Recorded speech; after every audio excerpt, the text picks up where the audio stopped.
Bismillahirrahmanirrahim. Assalamualaikum warahmatullahi wabarakatuh. Innal hamdalillah nahmaduhu wa nasta'inuhu wa nastaghfiruh wa na'udzu billahi min shururi anfusina wa min sayyiati a'malina. May yahdihillahu fala mudilla lahu wa may yudlil fala hadiya lahu. Asyhadu an la ilaha illallah wahdahu la syarika lah wa asyhadu anna Muhammadan abduhu wa rasuluh. Allahumma salli wa sallim ala Muhammadin wa ala alihi wa ashabihi ajma'in. Amma ba'd. Allahumma anfa'na bima 'allamtana wa 'allimna ma yanfa'una wa zidna ilman. Alhamdulillah, ikhwan dan akhwat fillah rahimakumullah, kita memuji dan bersyukur kepada Allah Tabaraka wa Ta'ala karena pada malam hari ini kita kembali diberikan taufik oleh Allah untuk kembali bersama-sama bermajelis secara virtual dalam majelis ilmu kita insyaallah untuk melanjutkan ta'lim kita dari pembahasan kitab Shahih Targhib wa Tarhib. Ayolah ikhwan dan akhwat yang dimuliakan oleh Allah Subhanahu wa Ta'ala, pembahasan kita pada malam hari ini kita akan masuk pada hadits yang kedua dari bab tentang anjuran untuk bepergian mencari ilmu. Setelah sebelumnya kita telah membahas hadits yang pertama,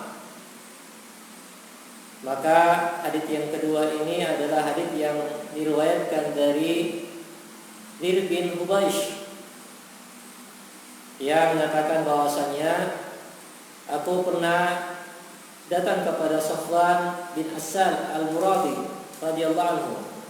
Kemudian dia bertanya, apa yang membuatmu datang? Maka aku, kata Zir bin Hubaish, aku datang untuk mencari ilmu. Maka sahabat Safwan bin Asal al-Muradi kemudian mengatakan, sami'tu Rasulullah sallallahu alaihi wasallam, saya telah mendengar Rasulullah sallallahu alaihi wasallam bersabda, ma min kharijin kharaja min baiti fi talabil ilm illa wada'at lahul malaikah ajnihataha ridan bima yasna. Rasulullah SAW bersabda, tidak ada orang yang keluar dari rumahnya demi mencari ilmu illa wada'at lahul malaikah ajnihataha, melainkan malaikat itu akan menaunginya dengan sayapnya. Ridha bima yasna, karena ridha dengan apa yang dilakukannya. Hadis ini diriwayatkan oleh Imam At-Tirmidzi dan dia mensahihkannya. Demikian pula Ibnu Majah, Ibnu Hibban dalam sahihnya, dan Imam Al-Hakim dia mengatakan sanadnya sahih. Ayolah ikhwan dan akhwat yang dimuliakan oleh Allah Subhanahu wa Ta'ala, ada beberapa hal yang menjadi pelajaran penting bagi kita di dalam hadits yang mulia ini. Yang pertama, Rasulullah SAW menyebutkan, ma min kharijin kharaja min baiti, barang siapa yang keluar dari rumahnya, ini menunjukkan bahwasanya aktivitasnya adalah aktivitas yang membutuhkan kesungguhan, mujahadah. Dalam artian ikhwan dan akhwat yang dimuliakan oleh Allah Subhanahu wa Ta'ala, bahwasanya seseorang yang ingin mendapatkan ilmu maka dibutuhkan adanya usaha yang sungguh-sungguh, adanya mujahadah, sehingga dia perlu untuk keluar dari tempatnya untuk mencari ilmu. Karena memang sifat ilmu itu adalah al-ilmu yu'ta wa la ya'ti. Ilmu itu didatangi, bukan ilmu yang mendatangi kita. Makanya perintahnya adalah talabul ilm, mencari, menuntut ilmu, yang di dalamnya ada makna kesungguhan, mujahadah, pengorbanan. Jadi seseorang yang tidak menunjukkan kesungguhannya, tidak mau berkorban untuk mendapatkan ilmu, maka ilmu itu akan jauh dari. Makanya kalau kita membaca bagaimana biografi para ulama-ulama kita terdahulu, maka kita akan mendapatkan bahwasanya mereka memang menunjukkan mujahadah yang besar, kesungguhan dan pengorbanan yang besar untuk mendapatkan ilmu. Kita mengenal bagaimana Imam Bukhari yang kemudian mengumpulkan hadis-hadis Rasulullah SAW, yang mana beliau keluar dari negerinya, kemudian menuju negeri-negeri yang lainnya demi untuk mencari dan mengumpulkan hadis-hadis Rasulullah SAW. Demikian pula kita akan mendapatkan perkara yang serupa dengan para ulama-ulama kita. Ikhwan dan akhwat yang dimuliakan oleh Allah Subhanahu wa taala. Tentu saja sekarang ini kita masih dalam suasana pandemi Covid, yang kemudian tentu saja kita akan dibatasi untuk beraktivitas di luar. Namun tidak berarti bahwasanya usaha dan upaya kita untuk talabul ilm, mencari ilmu, menuntut ilmu itu hilang. Dalam suasana seperti ini pun, kawan dan akhwat yang dimuliakan oleh Allah, justru kita harus tunjukkan kesungguhan kita, mujahadah kita, sehingga bukan hanya di waktu-waktu lapang kita kemudian memiliki semangat untuk menuntut ilmu, namun pada kondisi-kondisi sulit pun kita tunjukkan mujahadah kita yang besar untuk mendapatkan ilmu yang nafi dan bermanfaat.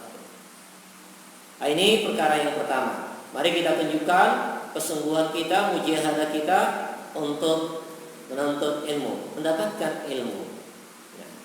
Kemudian yang kedua, Rasulullah SAW menyebutkan wada'at lahul malaika ajanihataha, bahwasanya malaikat akan menaungi orang-orang yang keluar dari rumahnya untuk menuntut ilmu. Ini menunjukkan bahwasanya para malaikat memuliakan, para malaikat menghormati dan merendahkan hati kepada orang-orang yang menuntut ilmu. Nah, ini menjadi pelajaran penting bagi kita, ikhwah dan akhwat yang dimuliakan oleh Allah.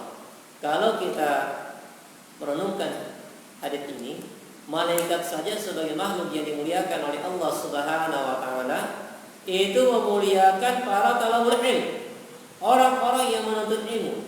Maka ini juga menjadi pelajaran penting bagi kita, bahwasanya hendaknya kita pun memuliakan para penuntut ilmu, memuliakan para penuntut ilmu.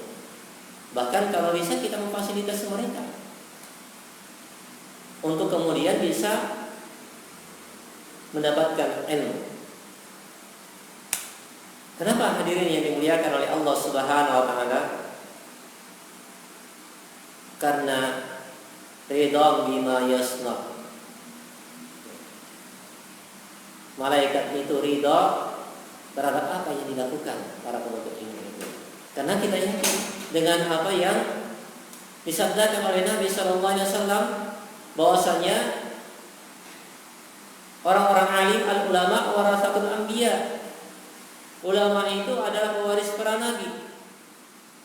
Sehingga jalan untuk menuju menjadi pewaris para nabi, maka jalan itu adalah jalan yang dimuliakan. Jalan yang dimuliakan. Jadi kalau ada orang yang kemudian berjalan menempuh wasilah untuk mendapatkan keutamaan kemuliaan, menjadi para pewaris para nabi, maka hadirin jamaah yang dimuliakan oleh Allah Subhanahu wa taala, wasilah itu pun akan mendapatkan keutamaan, wasilah itu pun akan mendapatkan kemuliaan. Dan inilah yang ditunjukkan oleh para malaikat. Mereka menaungi penuntut ilmu karena ridha terhadap apa yang mereka lakukan. Mereka bermujahadah, bersungguh-sungguh berkorban untuk menuntut ilmu demi mendapatkan warisan dari Rasul.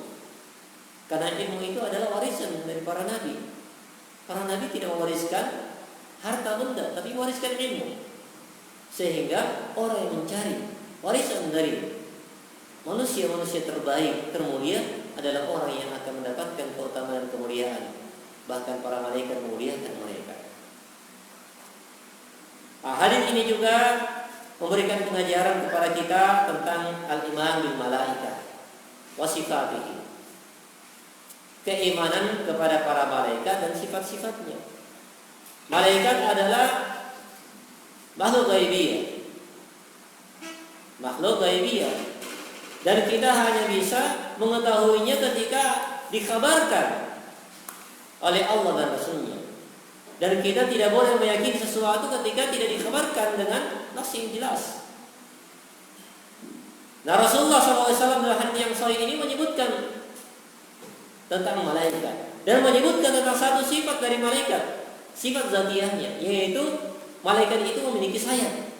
Maka sebagai seorang muslim yang beriman kepada para malaikat, maka kita yakin bahwasanya salah satu di antara sifat zatiyah dari malaikat adalah dia memiliki sayap.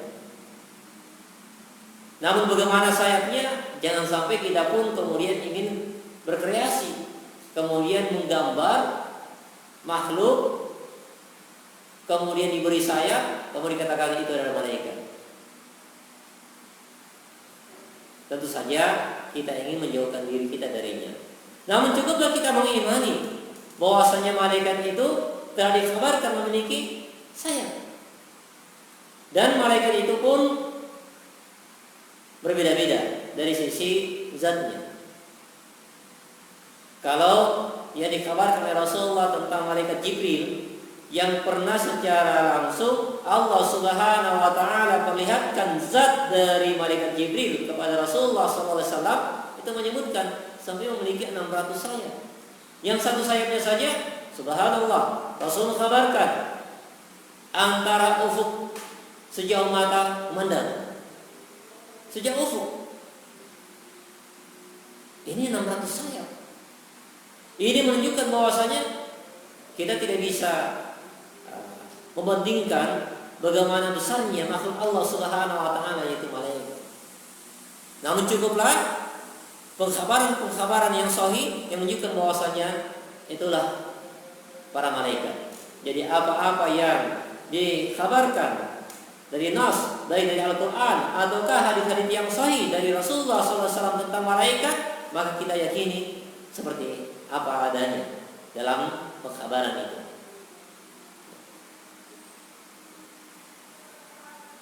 Hadirin jamaah yang dimuliakan oleh Allah Subhanahu wa taala. Kemudian berkenaan dengan hadis ini juga memberikan pengajaran kepada kita bahwasanya hendaknya kita berusaha dan berupaya untuk meneladani sifat para malaikat. Ya. Kalau dalam hadis ini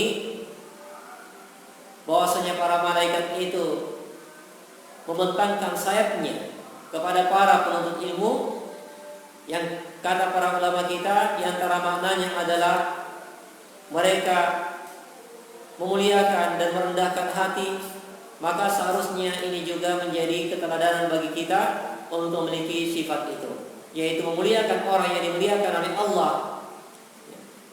Kemudian kita merendahkan hati kita kepada orang-orang yang memang dimuliakan oleh Allah Subhanahu wa taala.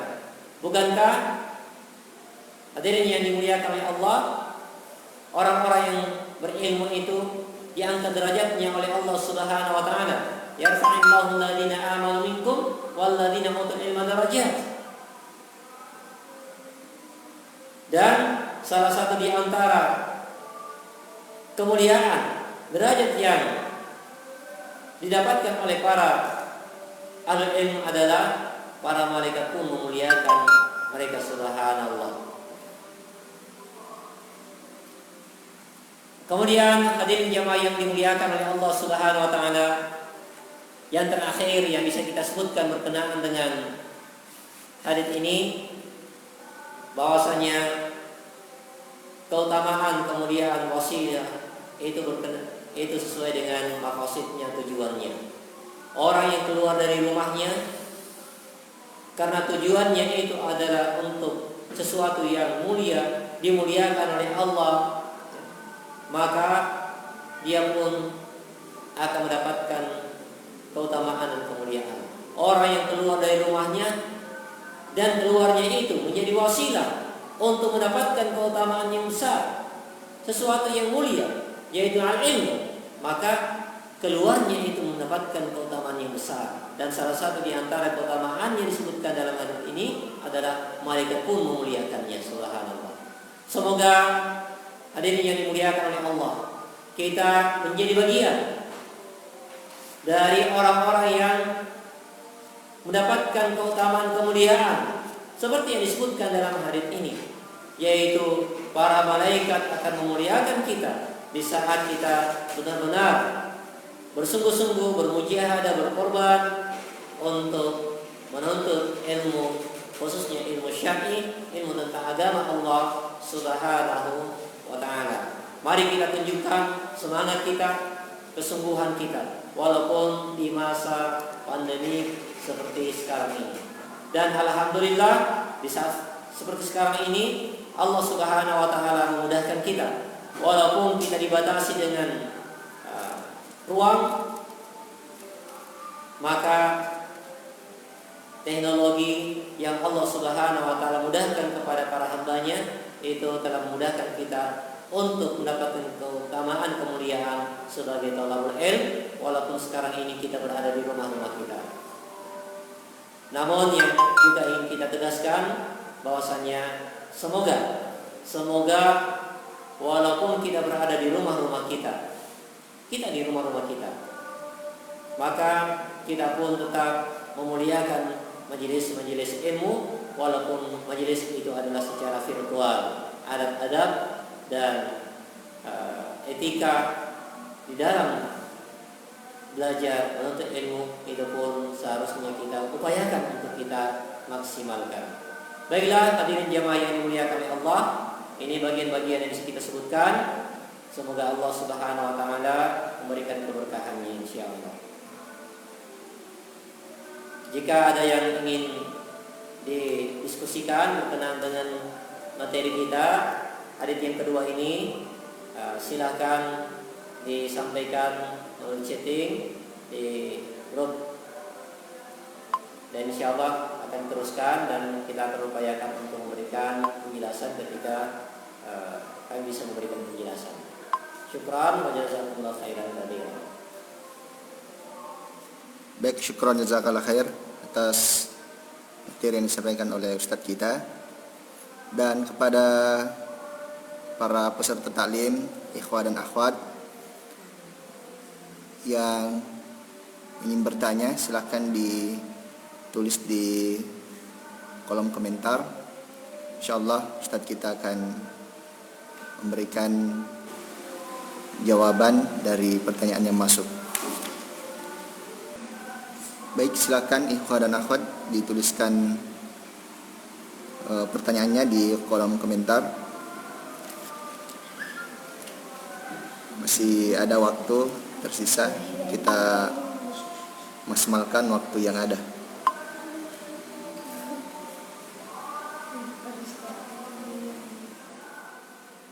Baik, kalau tidak ada, kita cukupkan taklim kita pada malam hari ini.